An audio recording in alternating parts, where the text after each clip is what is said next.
The red, the tune, the cat, weather. Yes, we have some. A cloudy start with some showers, longer spells of rain, locally heavy at times, some brighter warm sunny spells developing into the afternoon. Further heavy showers possible, thundery at times. Maximums are getting up, 16 Celsius today. Tonight rather cloudy with further spells of rain or showers overnight, low cloud and fog persisting along some coastal areas. A milder night compared with previous. At minimums no less than 6 degrees. From Yarm to Yibby, Harrington to Horsley Hill, Swalwell to Silverlink. The Northeast Footy Breakfast with Roy, Steve and Ted. Right across the Northeast, the red, the tune and the cat. And I think there's only one way to start the show. Big bag. Oops, upside your head. Say oops upside your head. Say Oh, oops really? upside your head. Say oops upside your head. Say oops upside your head. Yeah, it's the Gap Band. I won't mention Yeah. anything about Gaps, but you know, Yes. I just thought it was an appropriate way to start. Oh, up. Yeah, baby. Where did you finish, Ted? 16th. Oh my God, 6 I points. think we all off know where we relegation. finished. Borough in battered 8th. We us during finished the so strong. You're lucky you're good looking, Ted, because the Mackem suck. Hey, up the Boro, baby. Up the Boro, baby. There's room for you, Teddy boy, at the riverside. I said, hey, oh, close to the playoffs. There's plenty Mackem's room. nowhere near it. Oh. 16th spot. What the heck? Come on, what's going on? Hey! I think it's well warranted, Ted, because you battered us during the season. You did. You started You did. every It's show true. saying, "Man, Gap, gappity, did. gap, gap. I know, You- I know. exactly. Yep. Remember that? I Remember that? absolutely deserve it. There's no question about that. I absolutely Wow. deserve it. What an end to that championship season, lads. Hey, Birmingham. What, in February? Hey, when you called Wayne Rooney, remember when we sat here and you said that is going to be a disastrous appointment? Oh, Did you yes. think it would end like that? I didn't Birmingham. I didn't see Gone. Birmingham go down. I've got to be honest. I did not see Birmingham going down. I thought they were too big to go down. Wow. But wow, That's what I thought. Wow. Teddy boy, they're gone. It's a strange one, isn't it? It feels weird because there's no way that club should be in League One. But then again, we know No. all about that. And the you thing do. is, lads, it's not an easy division to get out of that. No. Because the football is totally different. It really is totally different. So, yeah. When will I see you again? I guess. Yeah. Goodness knows what's going to happen with Birmingham, but yeah, Huddersfield also gone as well. Yeah. Wow. I remember, Absolutely. literally, honestly, a couple of seasons ago watching them in the Premier League with the likes of Matty Ryan, Aaron Moy running around in the Premiership, Huddersfield absolutely dominating. I mean, they were stalwarts in that Premier League for a few seasons there. That was under Now they're in Wagner, League wasn't One. it? Yeah, it was. Yes, yeah. it was under Wagner. Yeah. Yes, yeah. Yeah. Wow. Yeah, and Rotherham, obviously, there should be a division between the Championship and League One because they're too good for League One, but they are absolutely ill-equipped to deal with the Championship. Agreed. It's weird. Yep. They are League the West 1.5. Brom of League One. You know? Yeah. So yeah, No, the you're bouncing absolutely right. around up and down all over the place. But yes, the playoffs finally decided as well. I mean, massive well done to Ipswich. That's Yeah. what happens What when you is go and that? spend money in the Championship. Wow. When you spend it right, I think is the accurate phrase. Yeah. Yeah, Kieran McKenna, absolutely, you well know. done. Yeah, and getting in a striker like Kiefer Moore probably wasn't a bad idea in the end, was it? Despite No. how much it might cost, and despite how much I might be chastised by certain areas of the press. But there you go.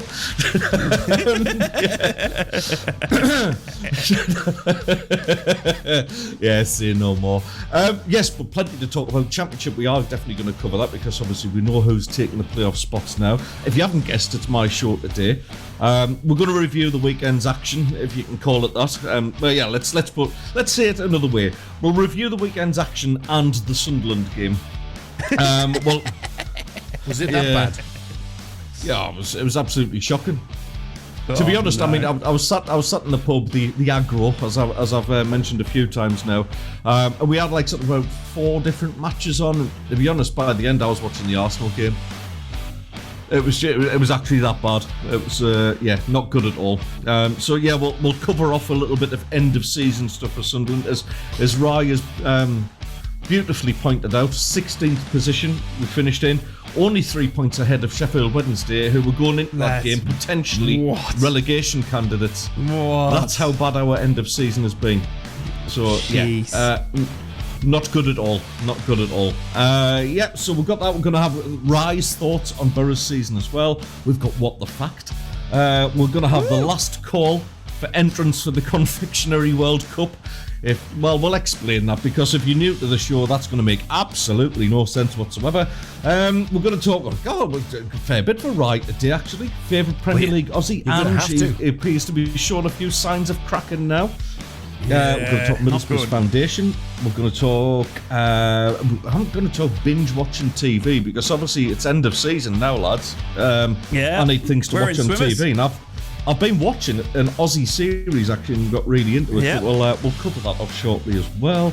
Roy Keane, he's always not far away from the headlines. He's called Haaland a spoilt brat. We'll have a little chat about that. And we're also going to discuss makeup, lighting, and CGI, lads. Yes. Because we're preparing to do something special, aren't we?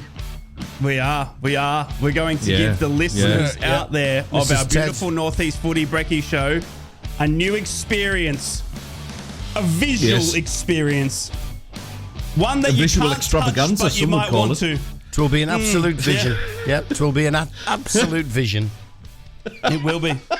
I'm excited. Indeed. I'm excited. We are preparing to turn the listener into the viewer, which is a horrifying thought. I've tidied the spare room, because I know we're going to run a couple of tests on the quiet today.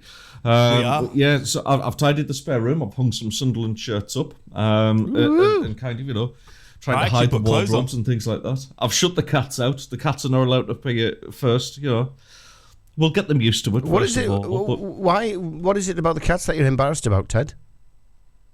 Oh no, I'm not embarrassed about them. They'll just take over. They'll get more viewers than what I do. They'll get more love than me. All right, it's all about me. Yeah, I get it. Yeah, it's a good one. Yes, absolutely. People are going to see me eating, Ted. That's the thing. Well, that was pointed out to me, because obviously I love to dob you into using Aussieism. You do. I always know when you're eating. And to be honest, the first thing that Mrs. Ted said was not like, "Oh, we'll need to tidy up the spare room." She'd go, "Oh, everyone will see Rye eating." It was literally our first reaction to it. So yeah, there we go. Yeah, plenty to come. As you can tell, it's a busy show. But should we start as we always do, But although saying that, we haven't got any Steve today, have we? We don't have a Steve. We don't have a Wraith. No, we don't have a Steve. He's in his budgie smugglers in Portugal, isn't he? He's off. He's off gallivanting with his friends. He decided it's end of season, and there you go. He's going on an end of season. He's gone. Yep. He said he was going to be in the Algarve. Well liquored. Can you say that? Yeah, I think you can. Okay, cool. Yeah. Yep.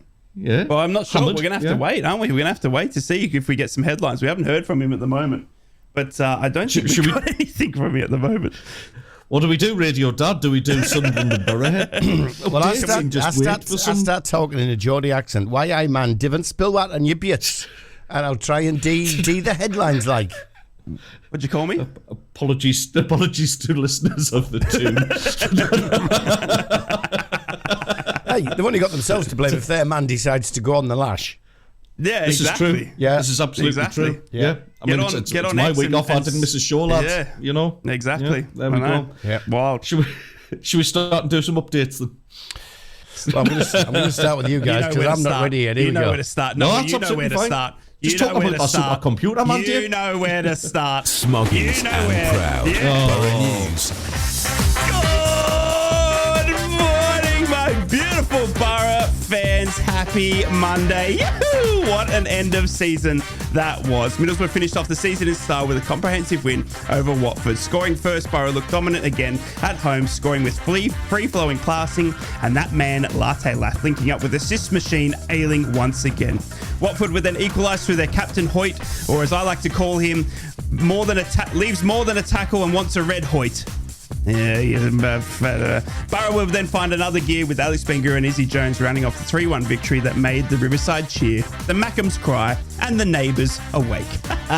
Boro have also announced the end of the line for Paddy McNair, running out of contract, and believe for some time it was confirmed by the club and player that Paddy's 6-year stint at Boro was over. Paddy is said to be exploring his options now as a free agent, but already has interest from Rangers in Scotland. What a servant Paddy has been. And the absolute assist machine, Bill Ayling, confirmed he and the club are close to a deal as he becomes a free agent this summer. In an incredible short spell at the Boro, the 31-year-old has quickly become a fan favourite, and both Carrick and Ayling told reporters a deal was being discussed. Michael Carrick said, "It's obvious how well he's done and how much the supporters have taken to him. He's an important part of this group, and the way he is, his personality, that's pretty clear to see." And Luke Ayling told BBC Tees after the match, "I think things are close. I'm really excited about what the future holds. I don't think it's done yet, so I can't say too much, but the last 4 months I've loved being out there. It's a great bunch of lads and I've loved being a part of it. It's a young group, but that's allowed me to come in and put my stamp on it, and I've loved every moment of it. And we've loved you, Bill. We've loved you." So, to the Mackems, mind that gap. To the Boro, who's stopping us next season? And to Latte Lat, I love you. 30 goals next season? Sounds good. Boro updates. Mackems and Proud. Black Cats News. Good morning, Sunderland fans. Well, thank goodness that's over, and I'm not just talking about Rye. Ahead of a commemorative service today, images have been shared of Newcastle United's tribute to Sunderland legend, the late Charlie Hurley. In a classy gesture, the Tyneside sent flowers and a message which read, "Hugely respected by all who knew him at Newcastle United, a colossus of a man, not only in football but in life too, sadly missed by all." A stunning and very welcome gesture from our rivals. Luke O'Nien has defended Mike Dodd's spell as Sunderland's interim head coach and insisted the players have to take responsibility for the club's disastrous end to the season. The stand-in skipper claimed, "Those guys have taken charge of the team when we have theoretically been at our worst, when we've lost managers and they've had a hard job. But they've given us information, they've worked really hard, and it's actually the most I've enjoyed working under a staff." And finally, Sunderland non-executive director Leo Pearlman has penned a lengthy reflection of the 2023-24 season after the final game against Sheffield Wednesday. Concluding the post, he said, "On Saturday, when the current crop of players lucky enough to wear our badge ran out onto a pitch that any fan would give their right arm to grace, wearing white shorts to the Z cars, we were reminded of our greatest ever, Charlie Hurley. The King exemplifies that identity we've lost and must reclaim. We all need to find the Charlie Hurley within us.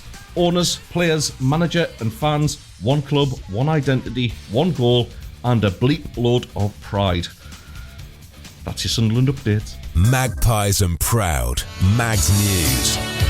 Callum Wilson's broken his silence on his Newcastle United future, becoming the Magpies' record goal scorer. Newcastle's number 9 has now moved past Peter Beardsley in the club's all-time Premier League scoring charts and has spoken out about his future at St James's Park amid year-long talk that he could be sold to satisfy PSR and FFP rules. Wilson made it clear he was only interested in focusing on the task in hand, which is securing European football for the Toon. He's also pledged to make a late run into the England Euro squad. The Newcastle striker's looking powerful and sharp as he's targeting being in his last major tournament. Wilson scored 2 goals in the last 2 games, 10 now for the season, and this is coming after returning from an unusual pectoral muscle injury. And reports are suggesting Newcastle United are in advanced talks with a Mario Cosa Dewberry's representatives over a summer transfer from Arsenal. Reports that Newcastle United are in advanced talks with Kozia Dewberry's representatives comes as the Arsenal youngster is out of contract at the end of the season. And those are your Newcastle updates. From Yarm to Yibby, Harrington to Horsley Hill, Swarwell to Silverlink. The North East Footy Breakfast with Roy, Steve and Ted. Right across the northeast, the red, the toon and the cat. Beautifully stood in there, Dave. Very, very nice. Well done. Very Geordie like. Butchered Callum Wilson. Sorry. It's almost like you've done this before, like on the telly or something. You know what I mean? It's like, that was very slick, very slick. We've got a lot of competition. Right.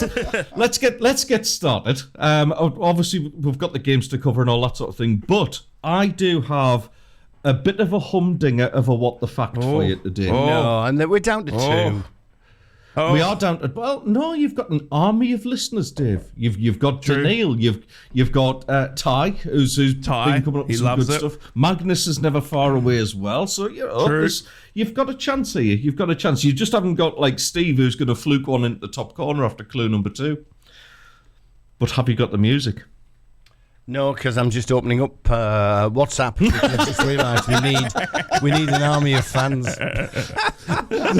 I absolutely oversold you being slick and prepared. You did. Als has been on. By the way, Als, Morning, Als. You can't be guessing it already. We're posting your gear today. Because I'm on my travels again tomorrow, so we're posting your gear, Als, today, mate. Oh, Clarky's shorts. Oh, Clarky's shorts and socks. I thought something different then. I thought we were posting something else of his. And he makes an early point. He makes an early point on the show, does Als. He says, no commitment, that Wraith. Up the tune. Yes, I know, right? Get up him. Get up him. Exactly. Hey? Get up him. You know. Is that an Aussie phrase? Is it a well-worn Aussie phrase? Yeah. It's not that kind of show. Because, I've got to be... I'm pleased it's the 7 o'clock hour, not the 8 o'clock hour, because I used to work with a bunch of Aussies, and we brought them in to make an Aussie TV show. And between them, it gets to a Friday, and they're shouting across the office, "Get a dog up, you mate." And I'm thinking, what on earth does that mean? What? Yes. Yep. What does that mean? Told to do have with a beer. Yeah, have a beer. Get a beer. Oh, get a beer into you. Yeah. Okay. Yeah. It's when it comes closer to the weekend, you want to get a dog up here, mate. Have a beer. The week is over. Yep. Have hair of the dog. Yep. Hair of the dog as well. Yeah, I know. Oh, hair of the dog. Yeah, absolutely. What makes you bad makes you better and all that. Yeah, that's where it comes from. So get a dog up here. You know what I mean? Hair of the dog. Have another one. Right. Oh, right. Beers, mate. How tangential is that? Yes. Yes. I think we better do this before we get into trouble. It oozes class. Not that one. Oh, stop it. I meant this one. That's the one. He's get there in the end. Get there in the end. We'll edit it out when it goes out live. Yeah, we will. I'm editing it, so we will. Can I have an early guess? Yeah, go on then. It's Leeds United falling apart again. Oh, Mario Balotelli. It's not, but I do want to talk about that, to be honest. We were surrounded by Leeds fans in the pub. Okay. Oh, they're everywhere, aren't they? They're falling apart again. Considering it was a pub in Cyprus, there was about 12 of them in the bar watching the smallest screen because we commandeered the Sheffield Sunderland game on we just got to the pub early and stuck the fire stick in and watched it. Probably shouldn't admit to that, but there you go. Wasn't mine. No, you're fine, mate. Mate, you're in Cyprus. You're fine. Ted the Mackem at 3 Cyprus Avenue in Cyprus. You don't know how realistic an address that actually is in Cyprus, but there you go. The only bit he missed out was not far from the Green Line. That's it. You've got 3 addresses. You've basically got 1st of April Street, you've got Archbishop Macariu Street, and then something to do with Kyprianou, which is obviously Cyprus. But there you go. Anyway, enough of the geography lesson. We can do geography. Steve's not on. Yeah, we can't actually. This actually takes a little bit of a geographical theme today, gents. Ooh. Okay. Yeah. I think Rye's going to like this one. No, it's not. It's not. So, the way this works, if you just join us for the very first time and think we're just, chuntering on and having some sort of nasty episode, you'd be right. I have an amazing footballing fact. You are right. Yeah, I have an amazing football fact. I think it's amazing anyway. I'm going to give you 4 clues to guess what the fact. And your first one, it's going to require a little bit of acting, because obviously our resident actor isn't here today. Thespian, darling. Yes, indeed. Okay, here we go. Oh. Clue number 1. Stand the crowds, Bruce. Oz is incontinent. Stand the crowds, Bruce. Oz is incontinent. There you go. Stone the Crows, How was that right? Bruce. Oz is here. Stone the Crows, Bruce. Oz is incontinent. Jeez. Oh, for all those Australian listeners. Really, out there, I need to run apologise. these by you before I do them in future, Dave. Yeah, just in case you say the wrong thing, mate. Who knows? You might say good morning. Now, good morning could be a swear word. Now we've discovered, get a dog Stone up the here. Crows, Bruce. Oz is incontinent. What? Yes. Well, we're not incontinent. Down the Crows, Bruce. Stone the Crows, Bruce. Oz is incontinent. Bruce. Fish are friends, not Bruce. food. Wasn't Bruce the name of the shark in Finding Nemo? He was. Yep. Yes, it was. Yes. Oh, Yeah. Finding Nemo. There's the answer. What's that got to do with football? I could do. Sorry, I'm D-Mob happy. It's the end of the season. That's true. Yes, For I some know. of us. For Yeah. some of us, yeah. I've never been so relieved to get to an end of season. Anyway, all 3-3 all 4-3, the Crows, 2002. That's the number you need. He's incontinent. Yes. Yeah. Stand the Crows, Bruce. And there's Oz is definitely, incontinent. there's definitely a clue in there, is there? Oh, there's Are you sure? probably two. All right.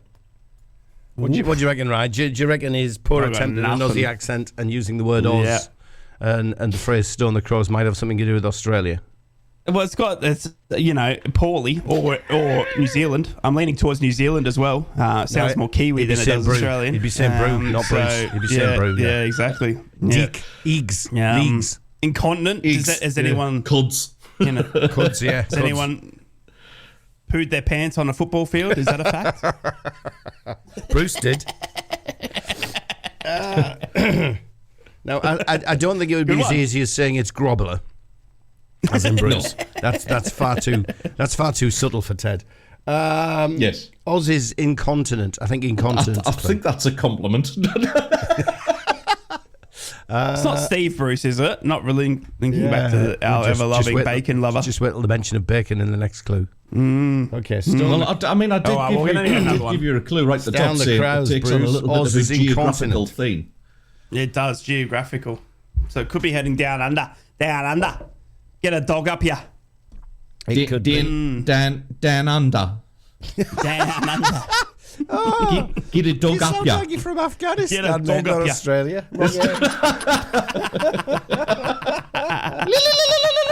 No, that's America. So you're doing well on the ears, mate. You're getting there. He's travelling around the world. Eventually you'll nail it. Don't you worry. Was that more Kiwi than it was Aussie? Was it, or Yes, 100%. Yes. was it? It was good though. I liked it. You What's did the well. difference? I'm proud of you. See, What's the difference? The Tasman sees the difference. Sheep Yeah, but- and sheep. Sheep. Yes, yeah. that's true. Yeah. Why have they got New more Zealand sheep have than it. you? Sheep. They've More got sheep a than big people in infatuation New with Zealand. sheep. Yeah. I ever tell you about that when I went through border security? Oh, With the tell sheep? you what, Well, you were carrying a there's sheep over story you like there. I don't know if I can tell. I don't know if I can tell it, but I'll try and keep it clean. But we went through border security. I was landing in England. Should I be worried? Back in.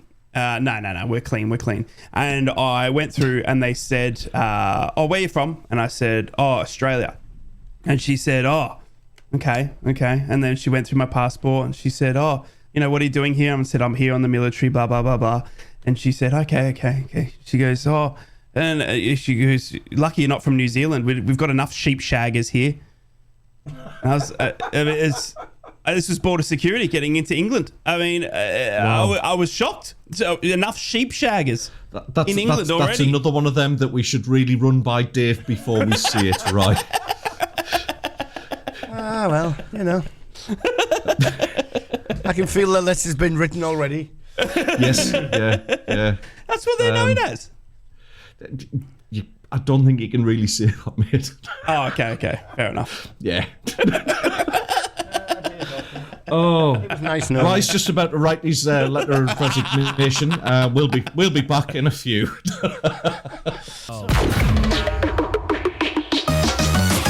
From Wickham to Whitley Bay, Stonygate to Shields, Doggy to Darlow Backlane, Steve, Ted and Rye.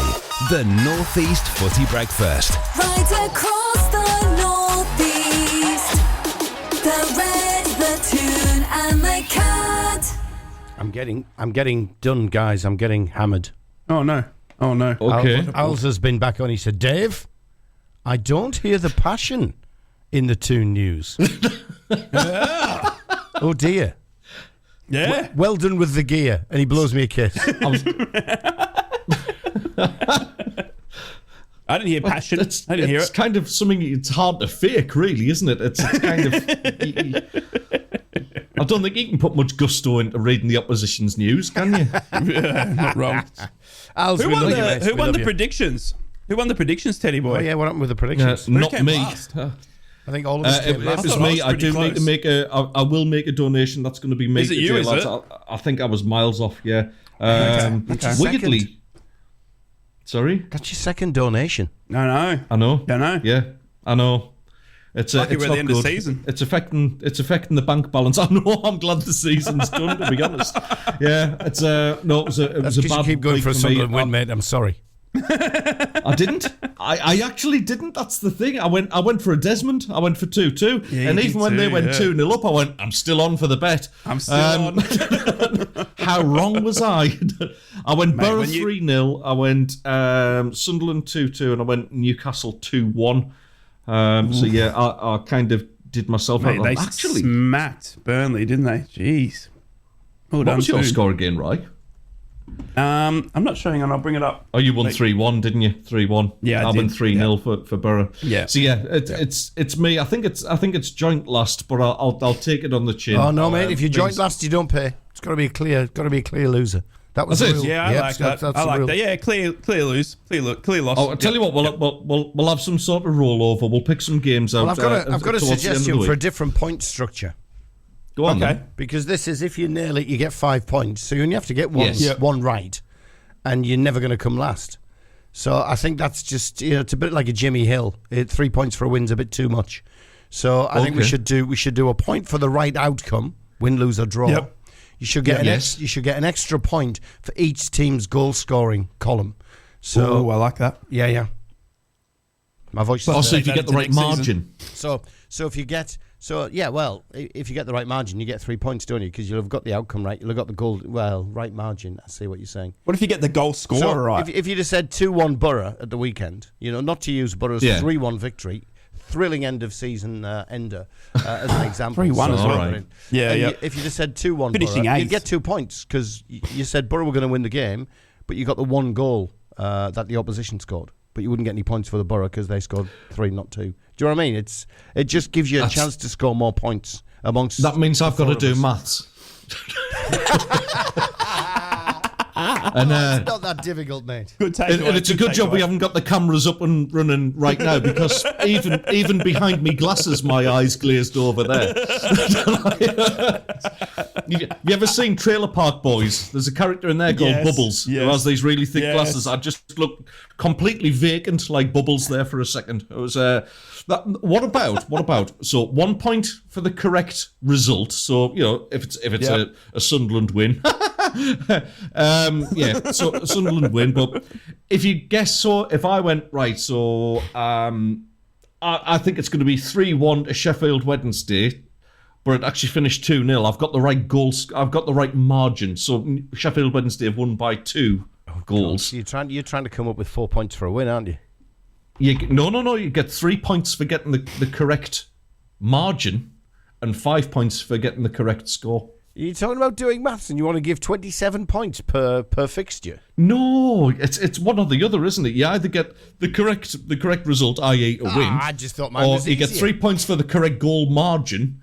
So, if you say 2-0 but the win 3-1, then you get 3 points, and then you get 5 points. How much more confusing can you get? You're going to come with assists next. Half a point for an assist, correct?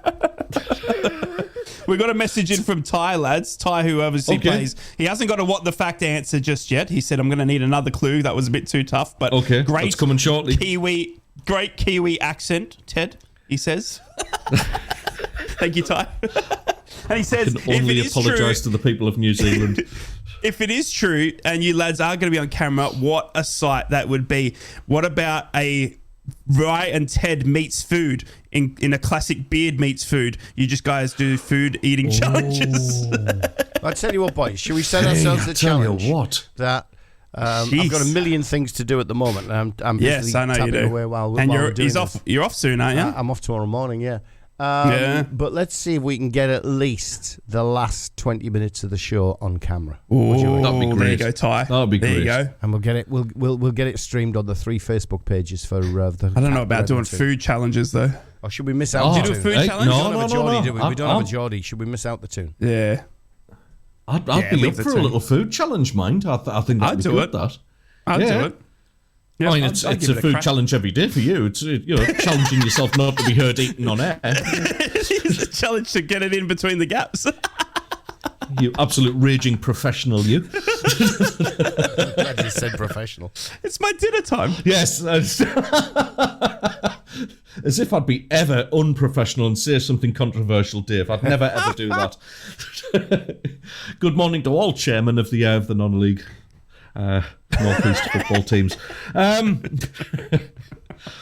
I really should talk about that Sunderland game. Let's lance Yeah, the ball, go on. lads. And Go on, get just rid of before we go to this. a break, I only need a few minutes because it was absolutely diabolical. On a game where you're supposed to be Kev celebrating loved the it. life of... He did, to be honest. He was very gentlemanly about his result. Oh, good on and, him. I'm over the moon for Sheffield, Kev, and Yeah. the Sheffield Wednesday supporters. They're a proper club. They really are. Yep. They're a big club, and I hope the kick on next season, to be honest. What it does do is maybe takes Danny Roll out of the running for the Sunderland job Yeah. now, because obviously Yeah, I saw that. Sheffield Wednesday are not a small side. They've got a good following, a good fan base, and I really do expect them to kick on next season. I don't think we'll see them struggling anywhere near where they have been, let's put it that way. But the game itself, when you're supposed to be celebrating the life of your greatest ever player, it just never got started, lads. It really didn't. Mike Dodds made the comment about, you can't sanction for, in coaching, you can't sanction for defenders letting people run off their shoulders. I'm thinking, well, you should be, because that forms part of your defensive coaching is teaching awareness and what to look out for and look out for the dangers of that. And twice we got undone by very, very careless defending. I wasn't happy at all that Patterson was dropped. Apparently it was touch and go because he had a knock during the week in training. I thought they'd just given someone else a go. Because we texted about this in the WhatsApp and I was shocked. I was this is the absolutely thing. shocked. Me too, because if he's had a knock, then he shouldn't be on the bench. Yeah, exactly. Yeah, if he's had a knock, he's had a knock, and he's injured. Yeah, get him bring, off, yeah. You bring one of the youth goalkeepers onto the bench, Yeah, and you put exactly. Bishop in goal. But Dodd said that it was touch and go for Anthony Patterson, but they decided to give Bishop a go because he deserved his opportunity, apparently, for being a good professional. Well, yeah, and. Yeah. It doesn't matter how he trains. Anthony Yeah. Patterson is your number one, and straight away the first goal we conceded, the keeper got beat at the near post, and I'm sorry, Yeah. that's not forgivable. Because even in pub league, Dave, you've played in goal, mate. You've been in non-league, you've played Sunday league, all that sort of stuff. You know that getting beat on your near post is a cardinal sin, especially at championship level. That shouldn't be happening. At any level, mate. At any level. Yeah, absolutely. Just in the championship, you've got better strikers trying to beat you at the near post. Yeah, you've got to watch your near post, mate. When someone's coming at an angle, you just can't leave it open. Yeah, you see it, absolutely. Dave? It was shocking. I watched the highlights, obviously, as I do, as a good wouldn't Northeast have taken professional reporter. And I watched the highlights, obviously, watched the extended highlights as well. And it was just compatulating, Yeah. wasn't it? I mean, it was just absolutely. It's just. I mean, I've seen you in two occasions. Obviously, right up. We saw you. Obviously, we did the watch along this season as well against Newcastle. But there were signs in there at one point that you were going to be such a strong team. You had Dan Ballard, Jack Clark, Tri Hume. I mean, there's some good players in that team. But my goodness, that end of season was just like a crawl to the finish line. Please get me in my mankini so I can have a few cocktails by the beach, because it just looked like they didn't want to be out there. That's exactly what it looked like. It's I've never ever known such a sense of relief from all fans going, well, thank goodness that one's over. I mean, I'll give we're going to have a break shortly, but I'll come to the end of season and what I think of the season overall. The stats don't lie at the end of the day, but that game was absolutely awful. There was no urgency. There was no sort of will to actually, perform for the fans for one last time. For a lot of those players, it will be the last time, Yes, The likes of Corey Evans, I can't see him getting any sort of contract extension there. He's too much of a risk for injuries, as good a player that he is. There's a few of them there that just played like they're not going to be here. And Jack Clark was one of them. Since he's come back from injury, I don't think he's been anywhere near his usual standard. He did have a good effort off the post in the first half, but other than that, I think if we get 20 million for him, we take the hands off, because I don't think he's a Premier League player yet. I really don't. He didn't want to be out there. The game against Newcastle showed that he's got a long way to go and he's got a lot to learn. But listen, we'll see. It was a very, very poor end of the season. Not many people left in the stadium at all. When there's always a lap of honour at the end of every season. The players will go around and applaud the fans. You'd be lucky if there was a couple of hundred left in by the end. I think everyone's just had enough. But there we go. Yeah. But yes, I'll give my overall views on the end of the season after a short little interlude from our Dave. Can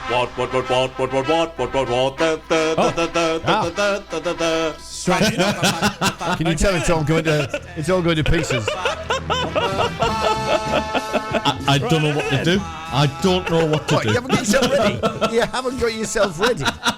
You are not ready to do what the fact. We were waiting. But it was obvious to everybody it was coming. Wait till I pull up this PDF, which tells me the timings of when things happen. That was lovingly prepared by whom? Get him, Ted. Get him. No I in team. That's it. I stick with Ted this I'll morning. do a second clue. Good. Good. That's what that music means. It means Dave meant to play it. It was all part of the plan. And please give us clue number 2. Okay, so the first clue of today's What the Fact was, stand the crowds, Bruce. Oz is incontinent. The second one still requires me to act. Oh no. I can vote. Not inside. Less Aussie rules. No. Less Aussie rules, more Aussies rule. Less Aussies rules. Oh, I messed it up. Put me teeth in. Less Aussie rules, more Aussies rule. Yep, I like that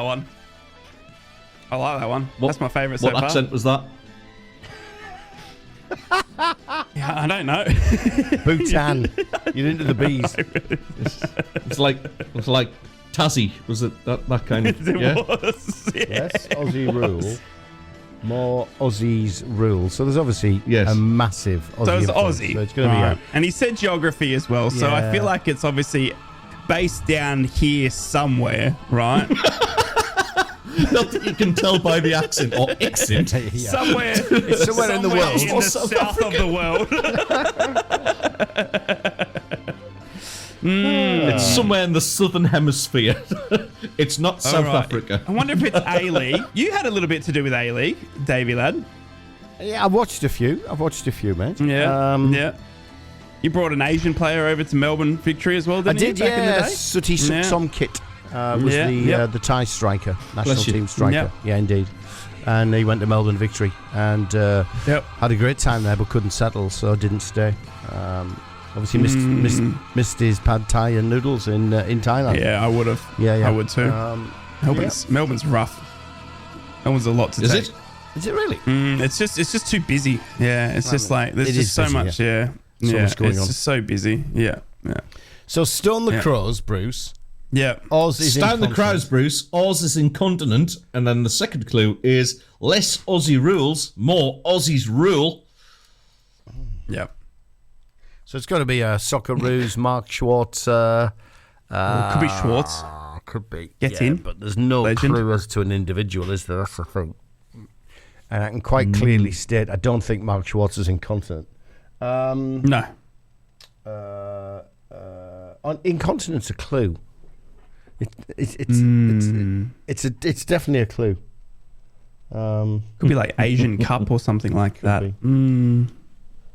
It's a tough one. Anyway. Hasn't really given us much apart from the country, Yeah. Yeah, Done well. There's no football. There's no It's football. a humdinger, like he said. It's a humdinger. I think we need 6 clues. No, you don't. No, you don't. I'll be amazed if Ty or Rye doesn't get this one. But Dave's thicky, so he's not going to get it. Okay, right, that's fine. Yeah. Well, actually, no, because you've got knowledge of Down Under. that makes sense. You sound like true, you do. A special kind of doctor. Yeah. Ooh. No, you might get this one, Dave, because you have got links to Down Under, haven't you? Okay. All right. Yeah, Okay. you might Well, get it. no idea. You At might this, get it. no Okay. idea at this stage. No idea. And by the way, I'd just like to tell Owls that the next Newcastle Bulletin will be done with pride and passion. Oh, I'm going to go wow. for it. I've rewritten it. Steve on I like. was going to say Steve's called in then. And on that note, Together across the Northeast. The tune, the cat, and the red. just thought I'd been Welcome back. Yes. You hit us with an ad. Well done. Yeah, just to keep us on our toes. No, fair enough. we know we've got to appease our sponsors, shall we say. Yes, absolutely. 0330-043-2002 if you want to take part in today's show, whether that's What the Fact or whether you have more suggestions for the confectionery World Cup. Something we talked about last week. Which I'm mad keen to do. I've still got suggestions after the show, believe it or not. There's people really jumping all over this. So what we're going to do in the off season, because obviously we've only got them Euros, and let's face it, England will be out straight after the group stage anyway. So we're going to put together the greatest list of confectionery. We are going to have a playoff. We are going to discuss which sweeties or which chocolates are the greatest of all time, because we all have different opinions. So whether it's Revels taking on Fruit Polos, whether it's Snickers in a knockout game against cola bottles, we're looking to do that. So send us in your suggestions for what you want to see in the Confectionery World Cup. Like I said, it's 0330-043-2002. But we are going to talk some footy. Thank goodness, Dave's thinking. Rye, let's have your breakdown of that game, because for me that was a very assured performance. Latte Lath again. I haven't changed my mind about it. He's a 20 goal plus a season striker if you can keep him fit. I think he's just gone from strength to strength. There's obviously a little bit of rebuilding with the likes of Paddy McNair going, but that game itself, mate, it was a very good performance, wasn't it? It was, mate. It really was, and it was such a good sort of end of season sort of fairy tale ending, if you will. It's been an up and down run for the Boro this season. We've had quite bad lows. You remember that, December when we had, I reckon, like half a team fit. We had that start of the season where we went like 8 in a row losses as well. And the only games we were winning were in the Carling Cup. It's been one of these seasons where you just sort of, you remember it for what it could have been, I guess, if we hadn't have, started off so poorly. But, it was a season of turnover as well. We saw 13 players come in last summer and they all needed to gel. And finally, towards the end of the season, they finally did. We found this balance. We found this, right sort of passage of players coming through. And we had the likes of Hayden Hackney and all that, out of the squad, but we found, balances with Johnny Howson coming through and Law McCabe, who settled in on the weekend, and what a fantastic performance it was. We went a goal up again through that man Latte Lath, but it was ever present was the Luke Ayling down the right back. What an absolute sensation he's been. 31 years old, and that guy is just the assist machine. He is absolutely fantastic. And we are close to getting a deal done for him, because he and Latte Lath will do some damage in the championship next season. They just seem to pinpoint each other absolutely incredibly. So we were a goal up at halftime, and then after halftime, you thought, well, it was going to be a bit of a drab affair. You thought it was going to be, end of season, no one really playing for anything. Hoyt, their captain, was leaving in a little bit more than he should be on every tackle. That was getting me a little bit frustrated. And then he would equalise, which even made me even more frustrated. But then Boro would then put their foot down and come through 2 amazing goals, with Alex Bangura scoring his first and Izzy Jones capitulating a fantastic move again down Luke Ayling. And it was just left us wanting more. We just don't want the season to end, really. You know, Sunderland, you're sitting there saying how much you guys wanted it to end. Well, Boro just don't want it to. We want to keep playing week in, week out at the moment. Such is the form we've got. And hopefully the 2 months or so doesn't kill us. Hopefully there's not a massive changeover of that team that we saw on Saturday, because that team's going to do some damage, and we really think we've got a good chance next season. It's going to be a tough old league, though. We obviously know Derby and Portsmouth have come up. We know Sheffield United have come down. There's going to be either Nottingham Forest, Luton, and Burnley joining. You know, 2 of the 3 there joining us as well. You know, teams are going to improve. Teams are not going to improve, and that's. But you know, Boro just in for a real chance because, as you said, we've got a latte lass there who can score 20 goals if kept fit. We've got, you know, Luke Ayling, the right back, who's the assist machine. It's just such good wonders. And obviously you touched on it, Paddy McNair leaving the club after 6 years, obviously signed from the Mackems as well. He saw the light. Good on you, Paddy. Yes. He came across when you guys were relegated to League One, I think, was when we picked him up. And he's been a great servant. Yeah, great servant for the club. Played 250 odd games for us, and you know, look, he played. He's so versatile, was Paddy. He played anywhere you put him. He played right back, centre back, midfield. I believe he even had a stint as a striker in a couple of games when we were struggling that bad a few seasons ago. So yeah, we wish him all the best. He's been a great servant for our club. He's already linked with Rangers as well in the Scottish Premier League, obviously. So he's a free agent now, but yeah, 6 years at the club. 6 years at the club, and yeah, fantastic servant. And we wish him all the best. And there's going to be a few more to follow. I think there's going to see the likes of, you know, the Hackney deal wrapped up. Won't that? You know what I mean? And Riley McGree and all this sort of stuff. So there is still a few question marks over a few players, but we hope that we're not far off, you know, getting a good squad to push again next season. Yeah, well, I think we're both waiting to see what's happening with West Ham, aren't we? Because we are. They're after they're after your best player. They're after our best player. But in the meantime, as usual, there's fallings out in the boardroom level, and we don't know what's happening with David Moyes. So whether it all hinges on, you know, who's going to be managing them, you never know. We might yet still be able to hold on to some of the talent and be able to build on it. But just, you know, going back to Boro for a second there. Where do you think you're short for next season? Where do you think are the key areas that you need to add to, Ray? We need to get some depth into the striking department. Obviously, we've seen Latte last, but when he went injured, we were in big trouble because Josh Coburn was the only other recognised striker, and then that was it. We had 2 strikers, and we saw how much that hurt us at some points this season where we were just crying for a number 9. We ended up deploying Sam Greenwood, Sammy Silvera up there, up front in some games as well. So we're desperate for a couple of strikers just to fill the ranks a bit. Latte Last is obviously going to be your number 9, but you need a player that can either feed off him, or if we do go down in games, another player you can chuck on to go up next to him. Do you know what I mean? And push for another goal sort of thing. So we're going to need, you know, some recruitment up front in the striking department, where I think we're fully aware of that. The midfield looks pretty set. It's going to be a good question mark around the likes of Hayden Hackney, Willie Stay, Riley McGree. Obviously, we lose Sam Greenwood. He was on loan.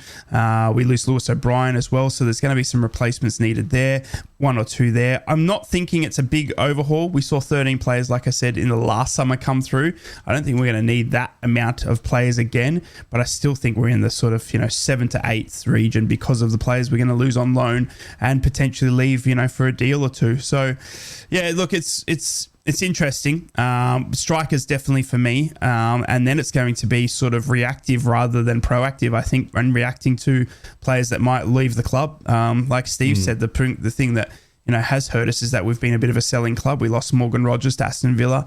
We lost Matt Crooks as well. So, you know, there are some players there. It does look like Hayden Hackney might go if that rumour is true as well. So, you know, we need to be reactive to those boys leaving and try and get, you know, some new ones through the door. Doesn't it? Exactly. Yeah, exactly. We did see the debut of Lord McCabe, though, 17 years old. I think I spoke to you about him, Teddy Boy. He's off to Cyprus, we would hope, to play in the under-17 Euros competition, but he did not look... taking him dying up there. Yeah, didn't look an inch out of out of order. He slotted straight in, and he looked fantastic. But look, it was a fantastic performance, Teddy Boy. It was a great way to sign off the Riverside Retro Day as well. Everyone was in their retro kits, so was I, and we just got left wanting more, whereas the Mackems got wanting it to end. We just got left wanting more, and bit of a shame that our season came to an end the way we did, because we finished 4 points off the playoffs. 4 points.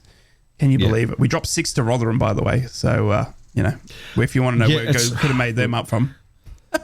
I mean, obviously, if up to the point where we were still in contention around about late December time of getting into the playoffs, you can always look at those little games where you go, yeah, we got a draw there instead of a win.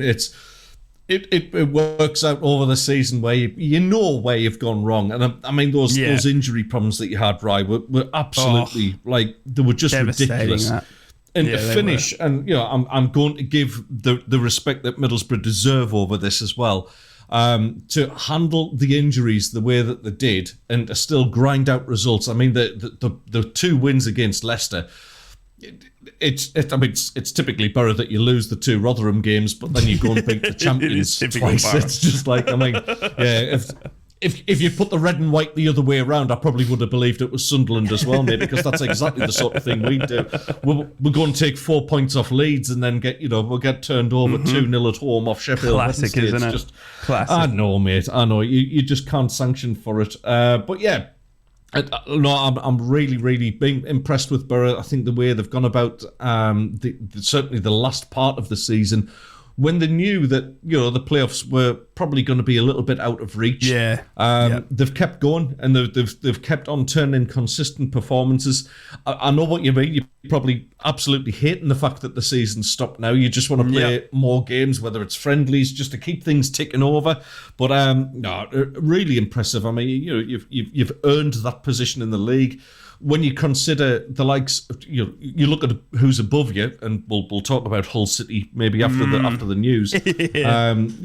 What they have spent on wages and things like that, mate, to finish just behind them with such a young squad and being decimated by injuries, you've got to take your hat off to Michael Carrick. And yeah, I'm sure every single Boro fan is waiting for him to sign on that dotted line and say, "Yes, please, Carrick, please, please." Yeah, absolutely. I think he will, Rye. I think he will. I think he's. I think he's got the right sort of backing there, shall we say?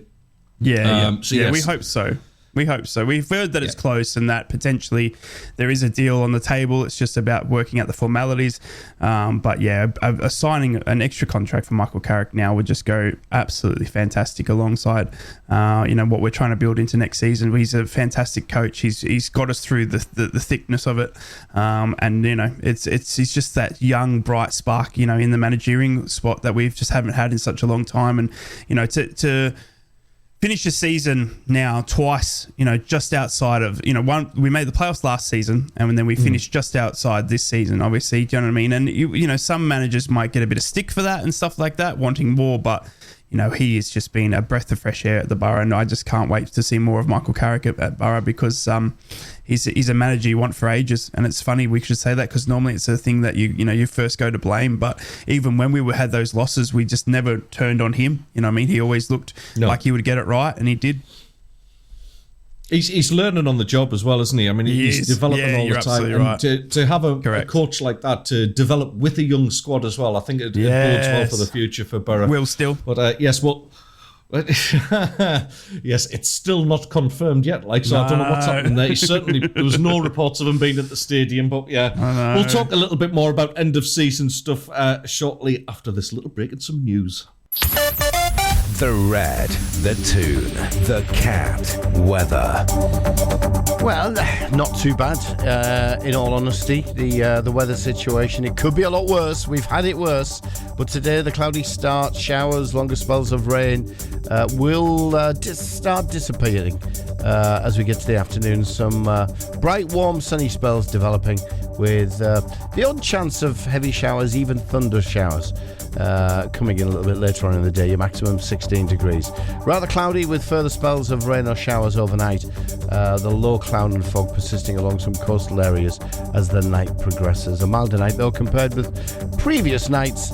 Your minimum temperatures 6 degrees Celsius. From Yarm to Yibby, Harrington to Horsley Hill, Swalwell to Silverlink.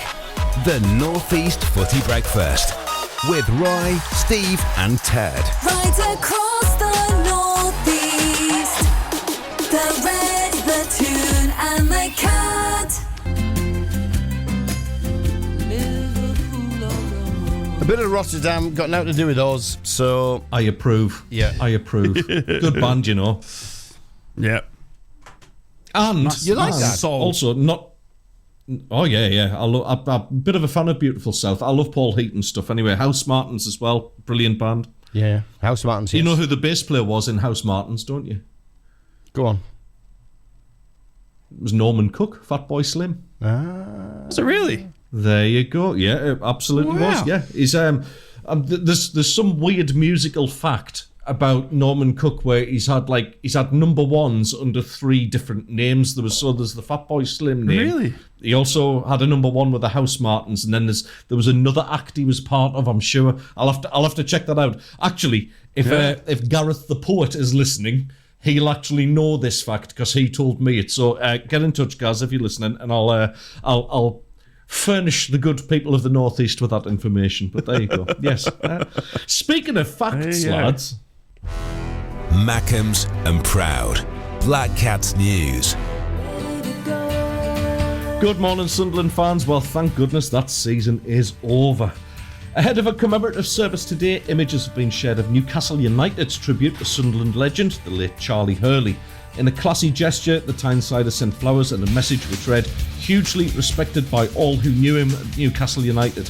A colossus of a man, not only in football but in life too, sadly missed by all. A stunning and very welcome gesture from our nearest and dearest rivals." Luke O'Nien has defended Mike Dodd's spell as Sunderland's interim head coach and insisted the players have to take responsibility for the club's disastrous end of the season, the stand-in skipper has claimed. Those guys have taken charge of the team when we have theoretically been at our worst, when we've lost managers and they've had a hard job. But they've given us information, they've worked really hard, and it's actually the most I've enjoyed working under a staff. And finally, Sunderland non-executive director Leo Pearlman has penned a lengthy reflection on the 2023-24 season after the final game against Sheffield Wednesday.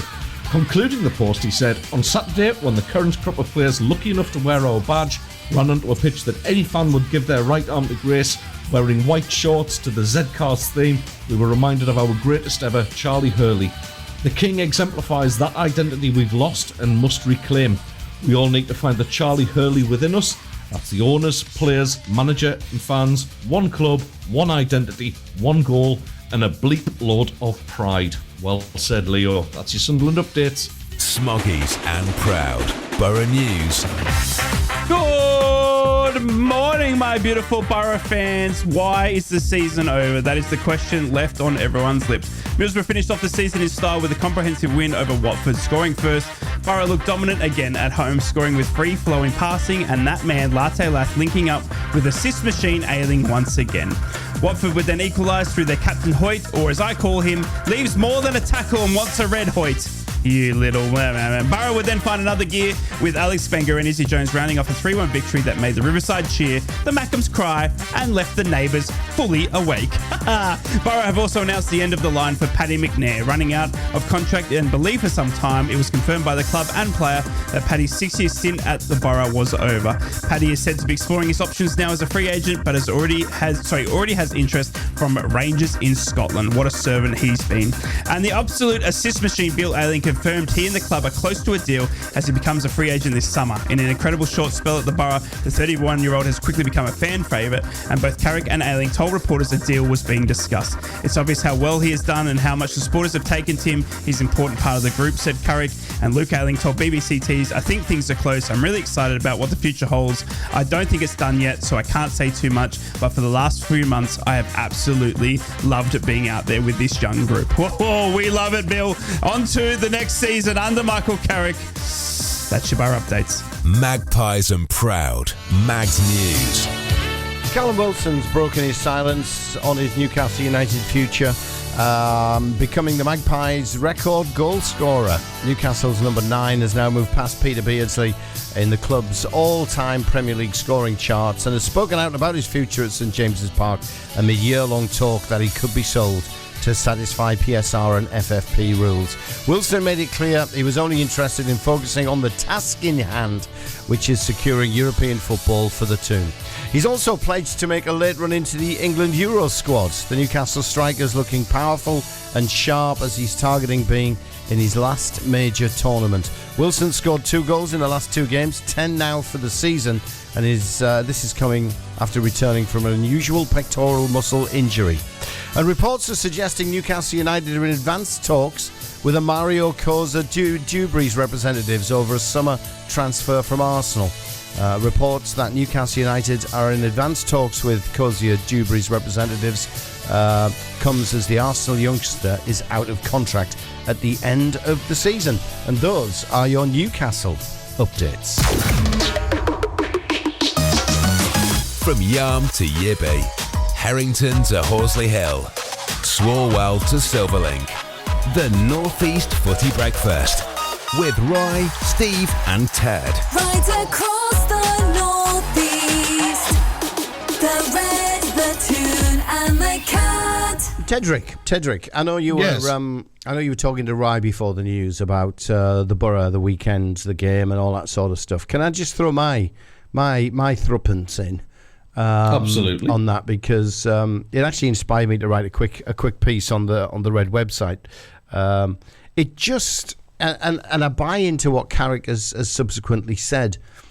That game just gives the feeling of it's the start rather than the end of something. Yeah, agreed. And the end of the season just gives that feeling, that impression. I know we had that dodgy, despicable 2 offside defeat at the hands of Leeds, so it was a really dodgy decision. But all in all, the Boro were unbeaten in, what was it, right? Was it the last 10, 12? 11 games. The last 11 games, yep. They would have been unbeaten in the last 11 games had it not been for that ridiculous Leeds officiating.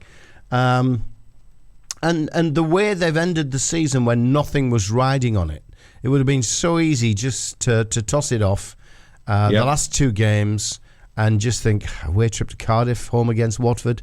Oh, let's get these out of the way and get on the beach. But they didn't.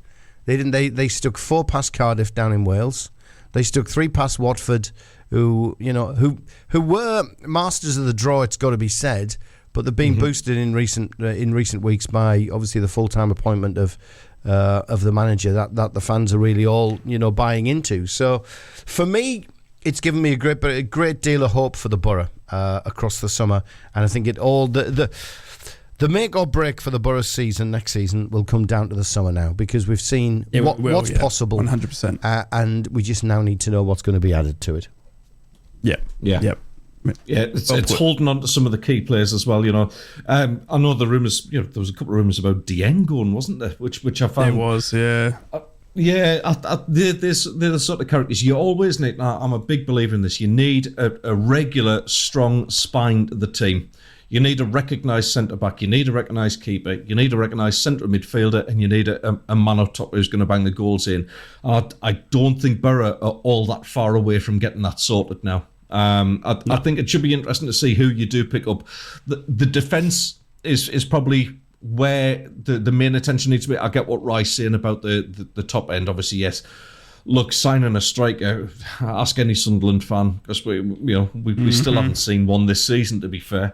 It's a tough thing to do. And you've got Latte Lath, who's going to bang them in for fun if you keep them fit. He is. But providing some sort of competition for him will be tricky, because good strikers don't want to sit on the bench and wait. That's going to be the trick. So if you can uncover a gem there, but I think centre back and centre midfielders maybe where the additions will really be made for Boro in the close season. I don't think we need centre back.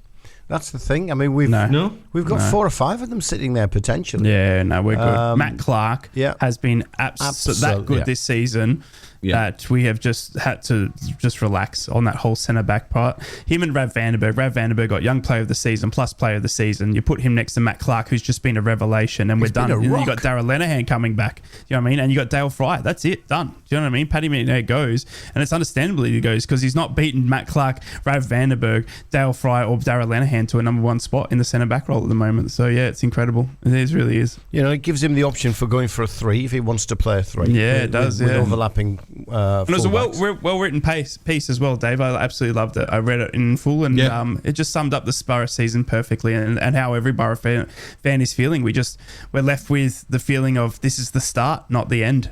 This is the start of what we knew was in there and what we knew was, you know, capable of this squad. And we've only just started seeing it, and hopefully and long may that continue with not too much of a summer revamp. Yeah, I think another striker to support Josh Coburn and Latte Lash. Yes. Is needed. I mean, if we can land a decent goal scorer, then maybe that is the new guy and Latte Lash and Coburn supporting. Who knows? Midfield, we need to have a quick look at midfield. Johnny Howson signed for another year, which I think was absolutely crucial. It's just going to give us that bit of stability in midfield for one more season. Hey, look, give us another Izzy Jones, but on the left hand side, and we could really be firing next year. Well, I'm just reading here as well. James Copley, Jimmy Copper's a good friend of the show, has actually just put out a tweet about Will Still for your good news, Mackem boys. Will Still has been watching a few Sunderland live streams as of late and has been liking a few Sunderland posts. So the rumours continue to circulate as Will Still, the new manager without a job, is all around the Sunderland Instagram land apparently. So he's loving it apparently. So yeah. Interesting news there. We should get Jimmy Coppers on and see what develops over.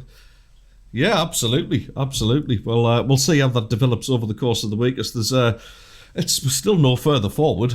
We thought we would have been. You want someone quickly, though, don't you? An announcement over the weekend. Yeah, absolutely, we do, because we need to crack on with, you know. If players are going to leave, then they're going to leave. If if we're going to bring players in, then they need to know who's going to be in charge of coaching them. And right now, that's. We haven't got any answers to that. Just something I want to very quickly pick up on, Dave, just before we take a short break there. We'll come back to this as well. It's Callum Wilson. I saw an interview, and I can't remember for the life of me who it was with now, but it was a really interesting claim that Callum Wilson has only ever been outscored by Marcus Rashford once in the last 9 seasons. What? Now, Rashford is picking up 300 grand a week and is, technically a shoe-in for an England start. For me, Callum Wilson's got to go in place of Rashford, or at least be worth a place in the England squad for this summer's tournament. Absolutely, but we'll get some more opinions on that. I know that's come as out the blue, that one, but yeah. Reported 110 grand a week Callum Wilson's on, and a reported £300,000 a week Marcus Rashford is on. I know which one I'd rather have for temperament as well, and that's a Mackem saying it.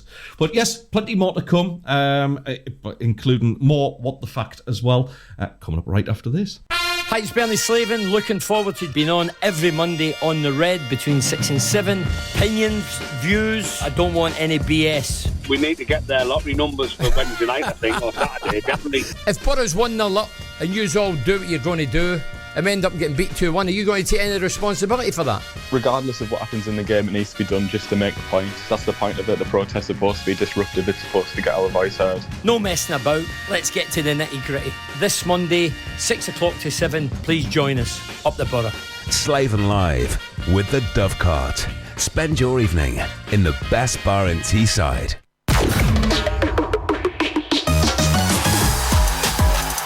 Right across the northeast, the Red, the Tune and the Cat.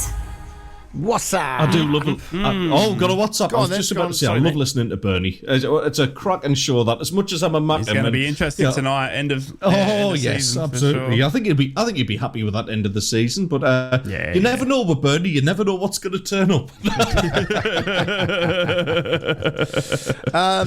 have a WhatsApp, Dave. We do. Al's has been back on, and it's only 3 words. Good lad, Ted.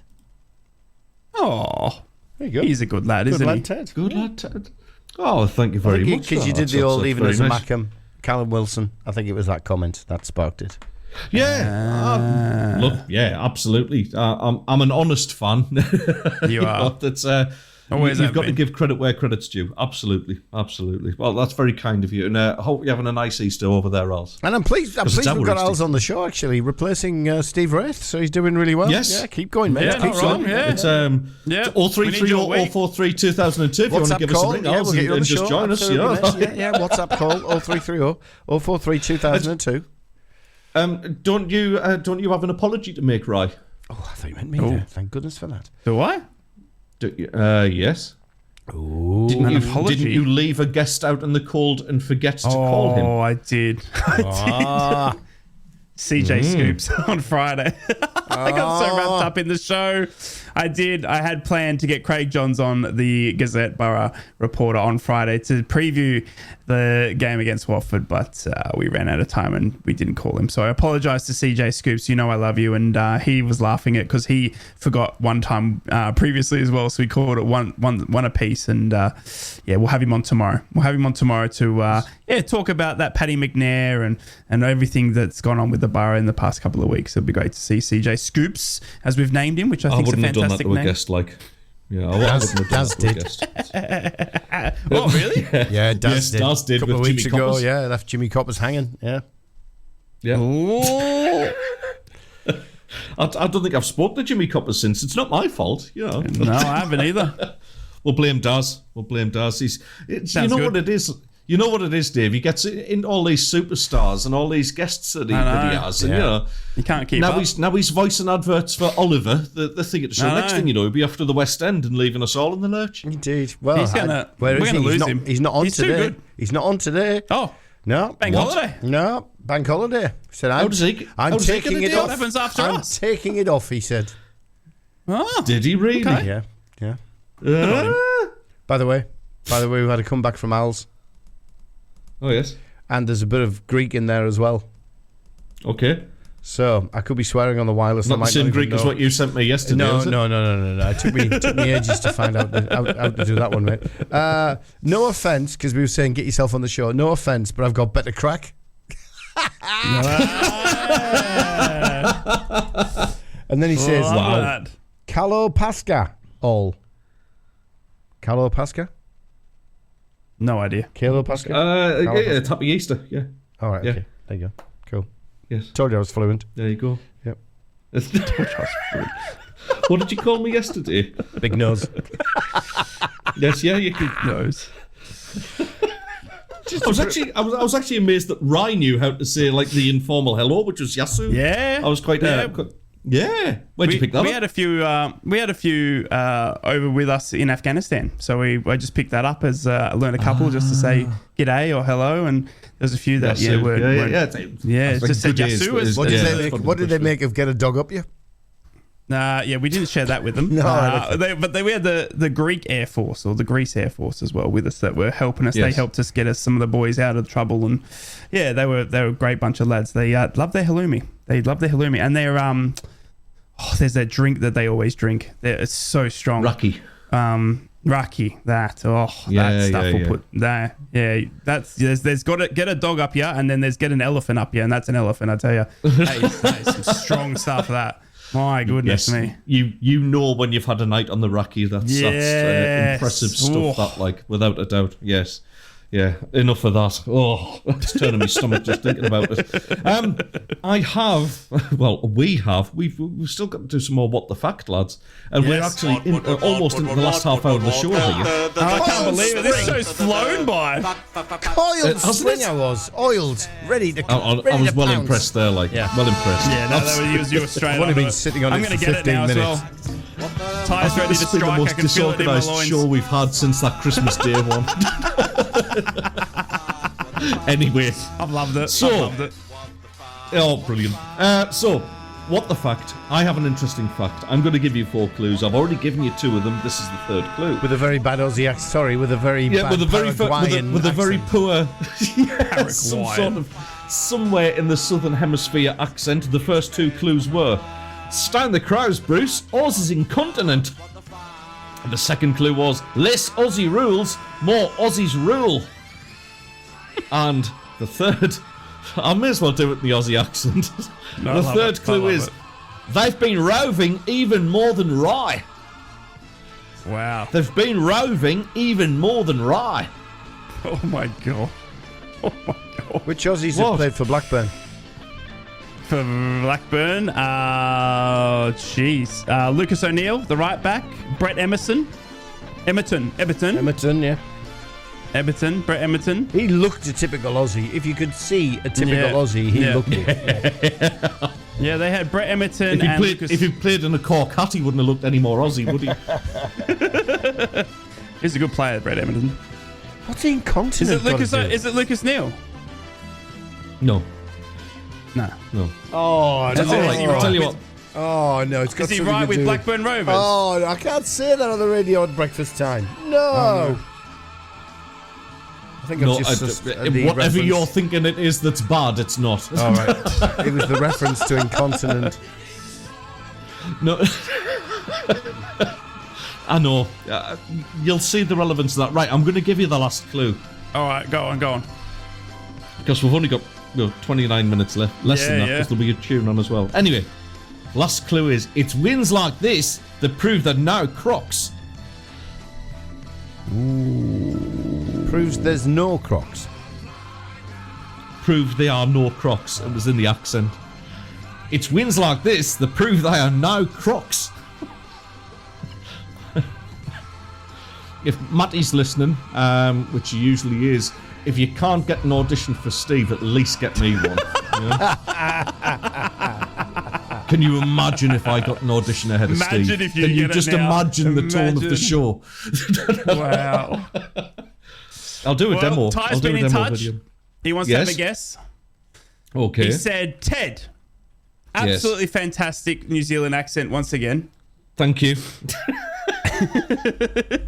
He said, is it the fact that Australia hold the greatest ever football scoreline and record-breaking win in a football game of 31-0 over Tonga? Do you know, it was American Samoa. American Samoa. It was American Samoa, sorry. Wasn't it? I looked at that as a potential fact, and I didn't go for it. So, Ty, yet again, you are breathing down my neck. Absolutely breathing down my neck, but that is not the fact I am looking for. It's a great fact, well though, done, Ty. It's in a competitive game, that's still an international record, I believe, 31-0. Jeez. 31 international, 36 club, isn't it? Yeah. Wins like this proves they're no Crocs. So, what have the Aussies done? Do you want the what haven't we done? Winning run? Do you want the four clues again? Yeah, go on. Right. So, first clue: Stown the Crows, Bruce. Ours is incontinent. So that's got to do with leaking. I honestly feel like this is getting better. My accent. The second, I do. I'm feeling more comfortable. I'm in glad. It. I'm happy. Clue number two. Clue number two. How can you Less say that when Aussie there's rules. a real Aussie on this show? Hey, it's open to interpretation. It's art, darling. It's art. I'm not saying what kind of artist, but I'm sure there's a few people screaming it at the radio right now. Second clue was less Aussie rules, more Aussies rule. Your third clue: they've been roving even more than Rye. See, I'm getting so much better at this. I'm So like I reckon it could now. be. It could be something. And then to the last do one: with- it's wins like this that prove they are no crooks. Is that crooks or crocs? Crocs. Yeah. Yeah, the As in accent's getting crocodiles, as in- the superb accent's getting in the way. I know. Honestly, I could walk down the streets of Sydney and I'd be mistaken for a natural. You know. I don't think so. I wonder if it's anything to do with the ever-travelled Socceroos in terms of having to play in so many different locations. I know they're one of the most travelled international teams because we rarely play a game here in Australia. Well, it's the same as the Kiwis. Australia. As well, I think it is. It's pronounced Australia, mate. Australia. Stryer, yeah. Oh, That would Stryer. dog up, yeah. to be travel thrown up there rather than in incontinent. How do I say this on the radio? Suggest leaking in a lot of goals. So I can see where Ty was going with the greatest ever margin. Yeah, so can I. He said, it might have not been the clue, but it's a fantastic record. Australia won 31 over American Samoa after winning 2 days earlier 22-0 over Tonga.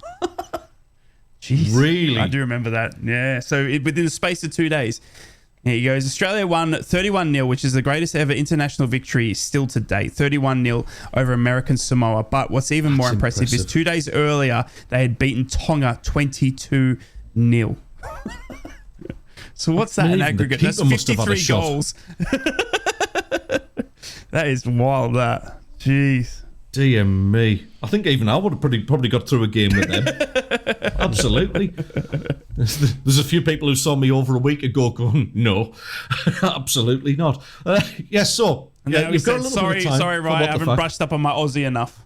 Oh, well, there you go. Well, we're going to keep it on an Aussie theme, actually. All right.